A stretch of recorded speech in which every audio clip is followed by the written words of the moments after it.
Are you thinking about renting a car on your next trip? Is it the wisest idea that you have? In this video, I am going to go over some questions you should be asking yourself if you should be renting a car on your next trip.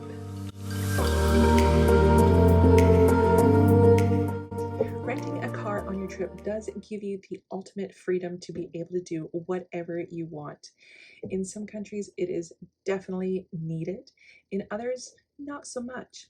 So you want to take into account a number of different things when you are thinking about taking a car and renting it in a foreign country. I'm going to give you my top questions you should be asking yourself before you press that purchase button on that rental car and see if it is the right decision for this trip. So the first question you should be asking yourself is, are you going to be driving with someone else? Is the driving going to be shared with a travel companion? Now, if you are traveling alone, obviously that's going to be no. But if you are traveling with others, is someone else going to be driving with you? Because you want to make sure that you are comfortable being the sole driver if no one else is going to be driving. Because of this is the second question that you kind of run into is, are you okay with being the sole driver? And B, are you okay with just concentrating on the driving instead of being able to see all the scenic views that are going by?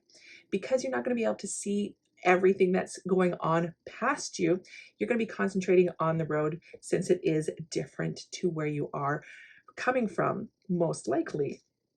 So you want to make sure that you are prepared to be that person that's only concentrating on that, and you're going to be missing some of the scenery that's going past you while everyone else is going to see that. Third is you want to understand the driving conditions of the place that you're visiting. Now, how different are they to home? Are you able to get some understanding of how to do this? Are you going to be comfortable driving in those types of conditions? So you want to take a look and see what those driving conditions are. Do a Google search and understand what the driving is like in that country. And next is, are you going to be comfortable driving on the other side of the road or the other side of the car? Now, depending on where you're going and where you're coming from, it may be on the opposite sides. So is this going to be an issue for you? Are you comfortable with this? Or is it going to give you more anxiety to be driving in that type of form? Next is, are you able to drive a standard car? If you're only able to drive automatic, like most of us in North America, not everywhere else in the world will have automatic cars. So either you're going to be paying a lot more on your rental to get an automatic car, or you're going to be driving a standard transmission. Next, you want to ask yourself, how much driving are you actually going to be doing? Now, if you're going to be staying in cities for the majority of the time, or if you are going to be traveling more just day to day, you're going to be going into like a different city each day, then you're going to make that decision a lot more easily. So if you are going to be staying in a city, you want to understand what it's like to drive in the city, because cities are usually the hardest places to get around and more confusing, especially when the signage is not in your native language. And B, you want to understand what the parking is like. Now, is it going to be super expensive for parking? Is parking available? You know, some cities do, excuse me, some cities also do have tolls to come into the city. So you want to understand what those parameters are.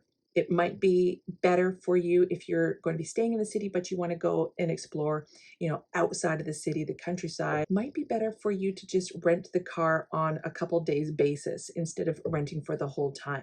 So you want to see how your itinerary is shaping out to be, and then just renting the car where it's not available to get to those places, other modes of transportation. Next, you want to check in to see if there are other easier modes of transportation to get around to the places that you're wanting to see.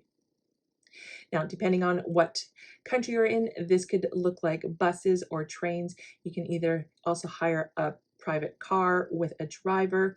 So there's a lot of different things that you can use and look into and see if you're able to get to the places that you're wanting to visit with those other modes of transportation, and if it's economical and if it's going to work with your timing. My last question to ask yourself is, what are the costs and is it worth it to spend that amount of money? Some of these costs that you want to take into consideration is car rental. Now, since the pandemic, car rentals prices have shot through the roof.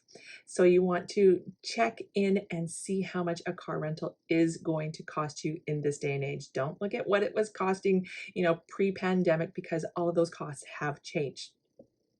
Next, you want to actually see if there's cars available. Again, pre-pandemic, cars were always available, but after the pandemic is a completely different story. A lot of places do not have enough cars to fulfill everyone that is wanting a car rental. So sometimes you may show up with a car rental reservation and there's no car for you, or there's just going to be none available. So you want to understand what those availabilities are like as well, because you don't want to be disappointed having everything planned out and showing up and not having a car. You also want to take into consideration the cost of fuels. Also, are there toll roads? A lot of places, especially in Europe, have toll roads. So you want to understand what you're going to be paying and if that's worth it to you as well. So I hope these questions have given you something to think about before you start planning a road trip on your next holiday. If you have any questions, please feel free to put them down below. I would love to answer those for you. If you like what you saw today, please subscribe to my channel. I talk everything travel and photography. Now, if you have anything else, please feel free to reach out to me. Other than that, I hope you guys have a wonderful day and I will see you next time. All right, bye-bye.